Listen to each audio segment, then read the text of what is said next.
नमस्कार मित्रों, 91.2 एफएम पर आप सुन रहे हैं बदलते शहर की धड़कन। हेलो हल्द्वानी, उत्तराखंड मुक्त विश्वविद्यालय का ये कम्युनिटी रेडियो है। दोस्तों, हमने श्रृंखला शुरू की थी प्रतियोगी परीक्षाओं को जाने सुमित सिंह के साथ। तो उस कार्यक्रम का, उस श्रृंखला का 5वां एपिसोड आज हम लेकर आए हैं। आज हम बात करेंगे उत्तराखंड अधीनस्थ सेवा चयन आयोग के बारे में कि ये आयोग कब है, कब बना, क्यों इसका गठन हुआ, कौन कौन से स्तर की परीक्षाएं ये कराता है, कब कब ये परीक्षाएं आयोजित होती हैं। इस पर विस्तार से बात करेंगे। हमारे साथ मौजूद हैं सुमित सिंह, जो कि उत्तराखंड मुक्त विश्वविद्यालय में पब्लिक एडमिनिस्ट्रेशन में असिस्टेंट प्रोफेसर हैं और खुद भी तैयारी करते रहते हैं, पढ़ते रहते हैं और बहुत सारी जानकारी उनके पास में है। तो सुमित जी, आपका बहुत बहुत स्वागत है हमारे इस कार्यक्रम में। बहुत बहुत धन्यवाद मैम, और हेलो हल्द्वानी के समस्त श्रोताओं और लर्नर्स को मेरा नमस्कार। जी सुमित जी, काफ़ी इंतजार स्टूडेंट जो है वो आपका कर रहे थे, क्योंकि लगातार जो पिछले 4 एपिसोड आपने बहुत ही बेहतरीन बताए हैं, समझाए हैं, तो उससे एक अच्छा रिस्पांस मिला है। लोगों के बहुत सारे कमेंट्स आए हैं कि इस श्रृंखला को आप जारी रखें। तो आज हम उनको बताना चाहते हैं कि होने को तो ये आखिरी एपिसोड है इस श्रृंखला का, क्योंकि हम लगभग सारी परीक्षाओं पर बात कर चुके हैं। जैसे हम कहना चाहें तो बताना चाहें, अगर कुछ रिवाइव करना चाहें। हाँ मैम, तो किस किस पे सबसे पहले हम लोगों ने मैम बात की थी यूकेपीएससी के बारे में। उसमें हमने यूकेपीएससी कौन कौन से एग्जाम करवाती है, ठीक, यूकेएफआरओ मतलब फॉरेस्ट रेंजर का एग्जाम करवाती है, पीसीएस का एग्जाम करवाती है जो कि काफ़ी पॉपुलर है इसका एग्ज़ाम, और लोअर पीसीएस का एग्ज़ाम करवाती है। तो इस संबंध में हमने बात किया था। उसके बाद हमने यूपीएससी कौन कौन से एग्ज़ाम करवाते हैं उसके संबंध में बात किया था। सिविल सर्विसेज एग्ज़ाम हर प्रतिवर्ष करवाती है। उसके अलावा उसके engineering service exam, statistical service exam, जो कि अपने आप में ग्रुप ए के काफ़ी प्रतिष्ठित पदों पे चयन करती है यूपीएससी। उसके बाद सीएपीएफ जो कि यूपीएससी करवाती है, सीएपीएफ असिस्टेंट कमांडेंट के बारे में हम लोगों ने मैम चर्चा की थी। और उसमें हमने जो जितने भी पैरामिलिट्री फोर्सेस हैं उनके बारे में हमने समझा था, और मैंने श्रोताओं को उसके संबंध में बताने का प्रयास किया था। और अभी पिछले एपिसोड में मैम हमने एसएससी के बारे में बात की थी, जो ग्रुप बी, सी और डी के जितने भी एग्ज़ाम होते हैं केंद्रीय स्तर पर, उनका चयन एसएससी के माध्यम से होता है। तो आज हम लोग उत्तराखंड अधीनस्थ सेवा चयन आयोग के बारे में बात करेंगे। जी, तो सुमित जी बताएं कि इस आयोग का गठन कब हुआ है? क्या उत्तराखंड राज्य बनने के बाद ही ये आयोग बन गया था या काफ़ी देर बाद में बना है? इसके पहले इसका इतिहास पर हम जाते हैं। जी मैम, उत्तराखंड बनने के काफ़ी समय बाद मैम इस आयोग का गठन हुआ।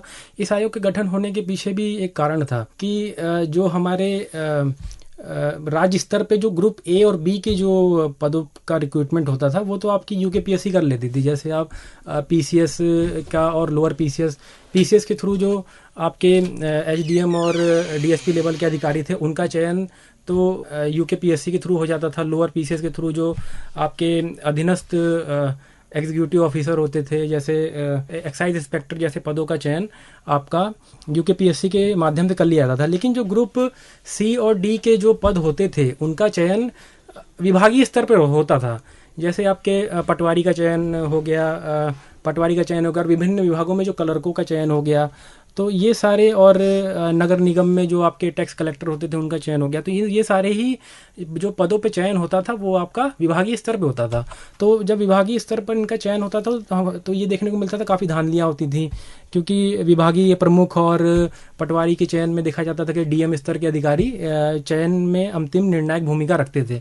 तो इस परिदृश्य में देखा गया कि बहुत सारी धांधली के मामले आने लगे, खुलेआम पैसे की मांग होने लगी, और पता चलता था कि 10 में से 8 सीट तो पैसे देने वाले कैंडिडेट का मतलब उसमें चयन हो गया। तो इन सारी ही समस्याओं को सुलझाने के लिए ये विचार किया गया कि एक स्वतंत्र आयोग बनाया जाए, और जो मतलब स्वतंत्र, पूरी तरह से स्वतंत्र तो नहीं कह सकते, वो काम तो करेगा आपका सरकार के अंडर में ही, लेकिन चयन की प्रक्रिया में वो स्वतंत्र होगा और स्वतंत्र रूप से पदों पर नियुक्ति होगी और किसी भी प्रकार का भ्रष्टाचार सामने नहीं आएगा। इसलिए और मुझे लगता है कि कुछ लोगों के द्वारा, सामाजिक एक्टिविस्टों के द्वारा भी ये मांग उठाई जाती थी टाइम टू टाइम कि अधीनस्थ सेवा चयन आयोग बनना चाहिए। हाँ, और तो मैम ये 2012 और 13 के टाइम पे बहुत बड़े स्तर पर ये पाया गया कि कट ऑफ बहुत हाई जाने लगी, जो विभागीय स्तर पर होता था तो कट ऑफ बहुत हाई जाने लगी। अलग अलग क्षेत्र के लोगों ने ये मांग की कि धांधली का स्तर बहुत ज़्यादा बढ़ गया है, जो पढ़ने लिखने वाले प्रतियोगी छात्र हैं उनका चयन नहीं हो रहा है। तो इसलिए 2014 में सितंबर में इस आयोग का गठन किया गया था। अच्छा, तो इस हाँ। आयोग की क्या कोई स्वतंत्र बॉडी होती है जो कि एग्जाम कंडक्ट कराती है, जो कि पेपर्स बनाती है, नहीं मैम, या सरकार के लोग ही इसमें? इसमें ये पूरा का पूरा ही काम अधीनस्थ सेवा चयन आयोग ही करता है। जैसे हम लोग एसएससी में देख रहे थे कि एसएससी का जो एग्जाम कंडक्ट करवाती है वो टीसीएस करवाती है, वो अलग अलग रिक्रूटमेंट, इससे पहले सीफी करवाती थी, तो वो अलग अलग रिक्रूटमेंट एजेंसी को वो दे देते हैं क्योंकि उनके पास इतना रिसोर्सेज नहीं है। लेकिन जो आपका अधीनस्थ सेवा चयन आयोग जो परीक्षा करवाता है, ये पूरे रूप से जो स्टेट के जो कर्मचारी हैं उनको उनके सहयोग के द्वारा ये खुद से ही सारी परीक्षाओं का आयोजन खुद करवाता है। 2014 से अभी तक कितनी बार इसने भर्तियां कंडक्ट की हैं? क्या हर साल भर्तियां निकलती हैं? मैम हर साल तो नहीं कह सकते, लेकिन जहाँ तक मेरे ध्यान में आ रहा है कि इसके कुछ लेवल हैं परीक्षा करवाने के। इंटरमीडिएट लेवल के एग्जाम इस आयोग ने 2 से 3 बार शायद करवा दिए हैं। अच्छा। इंटरमीडिएट लेवल में आपके पटवारी हो गए और टैक्स कलेक्टर हो गए, आपके ये नगर निगमों में टैक्स कलेक्टर हो गए, और विभागीय जो कनिष्ठ सहायक होते हैं वो हो गए, और चकबंदी पटवारी हो गए, लेखपाल हो गए। तो इनकी परीक्षाएं इंटरमीडिएट लेवल के नाम से ये परीक्षा करवाती है, और 2 से 3 साल में एक बार ये परीक्षाएं आयोजित की जाती हैं वैकेंसी के अनुसार। अच्छा, कौन कौन से स्तर की परीक्षाएं ये कराती है जो अधीनस्थ सेवा चयन आयोग है? क्या समूह गौर घ मतलब सी और डी की परीक्षाएं कराती है? हाँ मैम, इसके बारे में बताने से पहले मैं थोड़ा क्लासिफिकेशन बता दूं जी। कि देखिए, जब हम लोग बहुत बार सुनते हैं कि ABC स्तर के अधिकारी हैं, तो अगर हम लोग केंद्र सरकार की बात करें तो केंद्र सरकार के अलग क्लासिफिकेशन है, स्टेट गवर्नमेंट का अलग क्लासिफिकेशन है। अगर केंद्र सरकार की हम लोग बात करें तो वहाँ पे भी ABCD में बांटा गया है। तो वहाँ पे जो A क्लास के अधिकारी होंगे, A ग्रेड के ऑफिसर होंगे, वो आपका IAS होगा, और जो B ग्रेड के ऑफिसर होंगे वो आपके PCS लेवल के अधिकारी होंगे। जैसे मान लीजिए आपका दिल्ली में असिस्टेंट कमिश्नर हो गया, वो ग्रेड B का ऑफिसर होगा वहाँ पे। और जो IPS होंगे दिल्ली में वो आपके ग्रेड A ग्रुप ए के ऑफिसर होंगे। और उसी के अनुसार फिर C एग्जीक्यूटिव जो फील्ड लेवल पे इंस्पेक्टर काम करता है वो C ग्रेड का हो गया। D ग्रेड में आपके विभागीय जो पियोन होंगे वो आएंगे। तो ये वहाँ का क्लासिफिकेशन हो गया। लेकिन जो यूपी के स्टेट की जो क्लासिफिकेशन होते हैं, यहाँ पे जो ग्रुप A का ऑफिसर होता है वो केंद्र सरकार के ग्रुप B का ऑफिसर होता है। अच्छा। हाँ, यहाँ पे जो SDM और DSP हो गए वो आपके ग्रुप A के ऑफिसर हो गए, और आपके जो यहाँ पर जो नायब तहसीलदार ग्रुप B के ऑफिसर हो गए। उसके बाद विलेज डेवलपमेंट ऑफिसर हो गए, और आपके VPDO हो गए। तो ये जो ऑफिसर हो गए ये आपके ग्रुप C के हो गए, और पियोन आपके ग्रुप D के हो गए। और जो मल्टीटास्किंग काम करते हैं अलग अलग विभागों में तो वो आपके ग्रुप D के ऑफिसर हो गए। तो A और B के जो रिक्रूटमेंट कराता है वो तो UKPSC करवाता है, लेकिन जो ग्रुप आपका C और D का एग्जाम करवाता है वो आपका ये UKSSC करवाता है। जी। और इन एग्जामों के बारे में मैं बताना चाहूँगा। इसमें ग्रुप ग्रेजुएट लेवल के नाम से एग्जाम होता है, जिसमें विलेज डेवलपमेंट ऑफिसर, सहायक समीक्षा अधिकारी इसमें आता है। हाँ मैम, सहायक समीक्षा अधिकारी के भी कुछ पोस्ट हैं इसमें। और आयोग भी करवाता है, लेकिन आयोग और इसमें कुछ अंतर है। आयोग आपका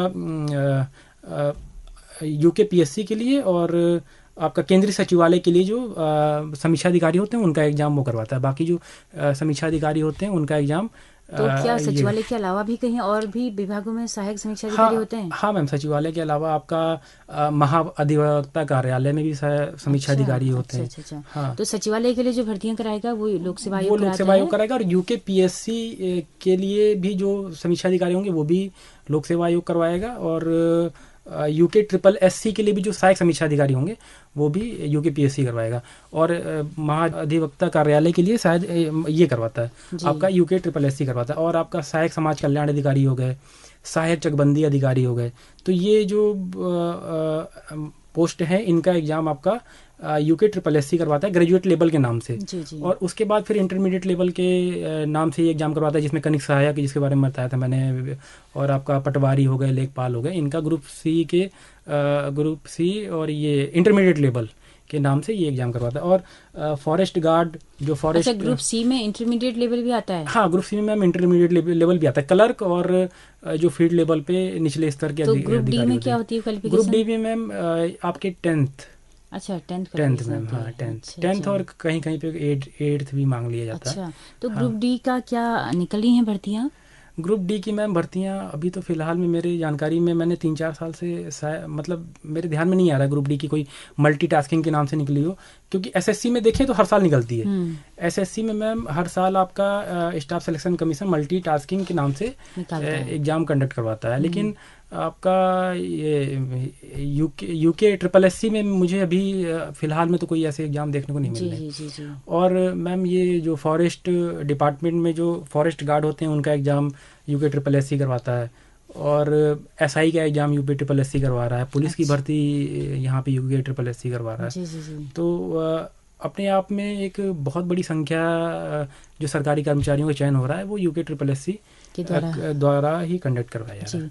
तो इनके चयन की प्रक्रिया क्या होती है? किस महीने में इनके फॉर्म्स निकलते हैं? क्या फिक्स है कि इसी माह में आएंगे? नहीं मैम, फिक्स नहीं है। 2 से 3 साल में कभी भी फॉर्म आ जाते हैं। और एक परीक्षा होती है जिसमें आपके 40 नंबर उत्तराखंड स्पेशल होते हैं, 40 क्वेश्चन आपके जीएस के होते हैं, और आपके 20 क्वेश्चन आपके जनरल हिंदी के होते हैं। तो 100 मार्क्स का ये एग्जाम होता है। इसमें मेरिट के आधार पर आपको फिर आपका चयन होता है। अगर मान लीजिए टाइपिंग है तो मेरिट के आधार पर टाइपिंग बुलाया जाएगा और फिर आपका टाइपिंग टेस्ट होगा। अगर फॉरेस्ट गार्ड के लिए है तो फिर आपको फिजिकल टेस्ट के लिए बुलाया जाएगा। आपने कहा कि बहुत अरसे से इसमें ग्रुप डी का नहीं निकले हैं फॉर्म, लेकिन हर 3 साल में लगभग बाकी परीक्षाओं के निकल जाते हैं। तो कितनी तादाद होगी इनमें तैयारी करने वाले स्टूडेंट्स की? जगह जगह कोचिंग संस्थानों में होंगे, टाइपिस्ट होंगे कई सारे। हाँ, टाइपिंग सेंटर। तो लगातार क्या प्रतियोगी बच्चे इसमें तैयारी करते हैं इसके लिए? हाँ मैम, एक देहरादून और आपका हल्द्वानी में एक बहुत बड़ा वर्ग है, और छोटे छोटे सेंटरों पर उधम सिंह नगर, रुद्रपुर, काशीपुर में भी लोग बच्चे तैयारी करते हैं। और एग्ज़ाम अगर जैसे ग्रेजुएट लेवल आया था मेरे ख्याल से पिछले साल 1.5 साल पहले आया था, तो उसमें लगभग 900 पोस्ट थी और 2.25 लाख फॉर्म पड़े थे, जबकि ये सारे लड़के सिर्फ उत्तराखंड के हैं। आप सोच सकती हैं कि बेरोजगारी का क्या स्तर है। हाँ, अधीनस्थ सेवा चयन आयोग में केवल उत्तराखंड का ही जो निवासी है अधीनस्थ अप्लाई कर सकता है। हाँ मैम, जो सिर्फ उत्तराखंड का निवासी है वही अप्लाई कर सकता है, या तो फिर उसने हाई स्कूल और इंटर की परीक्षा यहाँ से पास की हो। अच्छा, ये एक है। हाँ, ये क्राइटेरिया है। हाँ, जो हिल सर्टिफिकेट बोलते हैं वो क्या, वो मतलब वो तो वही है कि आपको पहाड़ का निवास प्रमाण पत्र आपको चाहिए होगा, वो इसकी फॉर्म भरने में लगाना पड़ता होगा। हाँ, अगर मान लीजिए आप, वैसे तो अगर आप हाई स्कूल इंटर आपने नहीं किया है तो फिर आपको लगाना ही पड़ेगा कि और अगर मान लीजिए आप दिल्ली में, आपके पिताजी दिल्ली में रह रहे हैं, आप उत्तराखंड के निवासी हैं, तो फिर आपको लगाना पड़ेगा। अब आपको डोमिसाइल दिखाना पड़ेगा। अगर आप हाई स्कूल और इंटर के हैं तब तो फिर कोई बात ही नहीं है। जी। तब आप नहीं भी लगाते हैं तब भी कोई दिक्कत। तो केवल उत्तराखंड का स्टूडेंट ही इसको भर सकता है। तो आपने कहा कि 900 पोस्ट के लिए 2.25 लाख लोगों ने फॉर्म भरे थे। जी मैम, जी। तो इसका सिलेक्शन क्या फेयर होता है, क्या प्रोसेस होती है? लिखित रिटर्न होता है कि उसके बाद इंटरव्यू भी होता है? नहीं मैम, इंटरव्यू नहीं होता है, वही एक रिटर्न होता है। उसके बाद अगर पोस्ट के हिसाब से है मैम, अगर मान लीजिए आपकी फील्ड लेवल की फिजिकल डिमांडिंग पोस्ट है तो उसमें फिजिकल टेस्ट होता है। टाइपिंग है, स्टोनो में मान लीजिए स्टोनो मांग रहा है तो उसके लिए आपको टेस्ट देना, एफिशिएंसी टेस्ट देना पड़ता है। और नहीं तो फिर अगर मान लीजिए सिंपल पोस्ट है सिर्फ, तो उसमें एक ही पेपर से पूरा सिलेक्शन हो जाता है। 100 में आप अच्छे मार्क्स ले आइए, आपका सिलेक्शन हो जाएगा। एक ही पेपर है, सिंपल, कोई इंटरव्यू नहीं, कुछ नहीं। जी। तो सुमित जी, और क्या बताना चाहेंगे इस परीक्षा के बारे में? आप कोई चीज छुट्टी हुआ? हाँ, और एक और चीज आप कह रही थी कि फेयर के बारे में समय समय मैम आरोप तो लगते रहते हैं, न्यूज़पेपर में भी आता रहता है, लेकिन अब इसकी सत्यता की जांच तो एजेंसी ही कर पाएंगी। जो मतलब आरोप तो काफी लगते ही रहते हैं इसके ऊपर। तो इसे कंडक्ट कराने का जिम्मा भी किसी एजेंसी को दिया गया है? नहीं मैम, इसी के पास है, ये यूके SSSC का। तो इसका एक ढांचा है, इसकी कुछ कमेटी है, इसका कुछ बोर्ड है इसका? हाँ, ये कुछ लोग इस बोर्ड में होते हैं, सरकार के नुमाइंदे। सरकार के नुमाइंदे क्या मैम, जैसे कि सरकार ही चयन करती है, मतलब एक कमीशन है तो उसमें एक बॉडी होगी, उसमें 8-10 लोग होंगे। उसमें 8-10 लोग होंगे, वो सरकार के ही लोग होंगे। हाँ, वो सरकार के क्या सचिव स्तर के लोग होते हैं? सचिव, जी मैम, सचिव स्तर के लोग और डिप्टी ज्वाइंट सेक्रेटरी स्तर के लोग, या तो फिर कोई ऐसे जिनको बहुत अच्छा प्रशासनिक अनुभव है, ऐसे लोग भी जा सकते हैं। तो वो सरकार के ऊपर निर्भर करता है कि वो किसको उसमें चयन करके भेजती है। अध्यक्ष भी इसके IAS लेवल के अधिकारी मेनली देखा गया है जी। कि इसकी बनते हैं। कॉपियाँ कौन चेक करता है? इसकी कॉपियां मैम आयोग में ही चेक होती हैं, OMR ही होती हैं। अच्छा, OMR सीट्स होती हैं। OMR सीट्स अच्छा, होती तो हैं। ऑप्शनल पेपर आता है। ऑप्शनल आपका 4 में से एक हाँ हाँ चूज हाँ, यस करना, मैम, उस तरह के मल्टीपल चॉइस क्वेश्चन मल्टीपल होते हैं। चॉइस क्वेश्चन हाँ, 100 होते हैं। क्वेश्चन होते हैं, उसी के जी अनुसार आपका जी जी जी चयन होता है। जी। तो बहुत ज़्यादा फेयर इसको करें, इसके लिए क्या कुछ और कोशिशें सरकार ने की हैं कि इसको मैम बहुत ज़्यादा फेयर करने के लिए तो इसको आप थोड़ा और इंडिपेंडेंट बॉडी बनानी होगी कि नियुक्ति में सरकार का दखल कम से कम हो। एक ऐसी एक बॉडी बने जिसमें विपक्षी दल का भी प्रतिनिधित्व हो, जुडिशरी का भी प्रतिनिधित्व हो और सरकार का भी प्रतिनिधित्व हो। तो ऐसे में कहा जा सकता है कि एक सिविल समाज जो है उनके भी प्रतिनिधि हो, जो कमीशन को सेटअप कर रहे हैं। तो इससे क्या होगा कि अगर कमीशन मैम इंडिपेंडेंट है तो फिर कमीशन अगर चाहा जाए तो फिर किसी भी स्तर पर धांधली हो ही नहीं सकती। आप देखिए कि भारत में सारे ही जितने भी आपके आज तक जो भी सिलेक्शन बॉडी बनी है सब पे आरोप लगे हैं। कुछ स्टेट के PCSO को छोड़ दिया तो, लेकिन UPSC पे आज तक कोई भी आरोप नहीं लगा, जबकि UPSC पूरे भारत में एग्जाम कंडक्ट करवाता है। सोचिए मैम, पूरे भारत में एग्जाम कंडक्ट करवाता है, बहुत सारे एग्जाम करवाता है, लेकिन UPSC पर आज तक कोई भी आरोप नहीं लगा। तो सोच सकते हैं कि आप अगर एक कमीशन ही फेयर हो जाए, अगर एक कमीशन फेयर हो गया तो एग्जाम सुचारू रूप से और फेयर तरीके से होंगे। तो एक जितने भी मेरा मानना ये है कि चाहे SSC हो, चाहे कोई भी जो भी एग्जाम कंडक्ट कराने वाली बॉडी है, उसके जो मेन मेंबर्स हैं उनका सिलेक्शन प्रोसेस पूरी तरीके से फेयर होना चाहिए और उसमें सारे दलों का प्रतिनिधित्व होना चाहिए कि कोई भी आदमी कोई चहता ना हो। जैसे अभी क्या है कि ये सरकार के अंडर में काम कर रही SSC हो गया, चाहे UKSSC हो गया, तो सरकार के ही जो चहेते होंगे, ऑब्वियस है कि वही उन्हीं लोग का चयन होगा और वही लोग आएंगे। तो ऐसे में धांधली करने और होने की गुंजाइश बहुत ज़्यादा बढ़ जाती है। जी जी जी। तो आपका कहना है कि स्वतंत्र बॉडी हो, उसमें सिविल सोसाइटी के लोग भी हों, उसमें विपक्ष के लोग भी हों, इस तरह की स्वतंत्र बॉडी बनाई जाए तो और ज़्यादा बेहतर हो सकता है। तो सुमित जी, बहुत अच्छी जानकारी आपने दी अधीनस्थ सेवा चयन आयोग के बारे में। और इसकी तैयारी के लिए कुछ कोचिंग संस्थान क्या उत्तराखंड में हैं? क्या बच्चे इतने अवेयर हैं इन परीक्षाओं के प्रति? मुझे लगता है काफ़ी होंगे, क्योंकि हाँ, इसकी तैयारी के लिए मैम बहुत से इंस्टीट्यूट काम कर रहे हैं। देहरादून में भी हैं और हल्द्वानी में भी हैं, और जब से कोविड कम हुआ है अब तो फिजिकल क्लासेस भी चल रही हैं। तो एक बहुत ही बड़ा वर्ग काम करता है और इसमें हल्द्वानी और देहरादून में एक बहुत बड़ा मार्केट भी है कोचिंग्स का, जो स्पेशली SSC की तैयारी करवाते हैं। हाँ जी मैम। तो बहुत बहुत शुक्रिया आपका सुमित जी। कुछ और अगर चलते कोई संदेश देना चाहें युवाओं के लिए कि इसकी तैयारी कैसे करें? मैम संदेश तो मैं यही देना चाहूँगा कि अगर आप कोई किताबें सजेस्ट करना चाहें, कोई प्रकाशक सजेस्ट करना चाहें। हाँ, अगर आपको तैयारी मतलब किसी भी अगर मेरे श्रोता को अगर मैं इन सब सब्जेक्ट की तैयारी करनी है तो फिर पहली चीज़ जो भी चीज़ दिया है उसको डीपली पढ़ें। अगर मान लीजिए उत्तराखंड स्पेशल है, उत्तराखंड स्पेशल में आपके 4-5 भाग हैं, जैसे उत्तराखंड PCS हो गया, उत्तराखंड ज्योग्राफी हो गया, उत्तराखंड इकोनॉमिक्स हो गया। तो इसके आप स्पेसिफिक बुक लेकर पढ़ें। जैसे उत्तराखंड का अगर इतिहास हो गया तो अजय रावत बुक लेकर पढ़ें। तो इंटरेस्ट के साथ पढ़ें और कम से कम 1.5-2 साल इसको दें और आराम से 1.5-2 साल लेकर सारी चीज़ों को आप डीपली पढ़ें। अगर आप मल्टीपल चॉइस क्वेश्चन के हिसाब से आप रट के पढ़ेंगे तो फिर क्योंकि कंपटीशन में बहुत ज़्यादा है तो आपका मतलब ये है कि समझदारी भी बनेगी उत्तराखंड के प्रति। आप डेप्थ तक समझेंगे उस चीज को। कल के दिन आप यहाँ काम नहीं आए एटलीस्ट कहीं ना कहीं आपका जरूर काम आ जाएगी। काम आ जाएगा। लेकिन आप वन लाइनर रटेंगे, आपने मान लीजिए साल भर वन लाइनर ही रटा तो फिर अगर आपका इसमें नहीं निकलता तब भी आप किसी काम के नहीं रहेंगे। तो और बच्चे करते भी ऐसे हैं, अगर सच कहें तो ना। बट बच्चे करते भी ऐसा, यही ट्रेंड जो है वो ज्यादा चलन में है। हाँ, और मैम मेन चीज़ ये भी है कि बच्चों को उतनी जानकारी नहीं है और हम क्योंकि आज जो बेसिक कॉन्सेप्ट को समझने के लिए आपको ग्रेजुएशन लेवल तक की समझ होनी जरूरी पड़ती है। तो इसमें कोचिंग भी काफ़ी मदद करते हैं, मैं ऐसा मानता हूँ।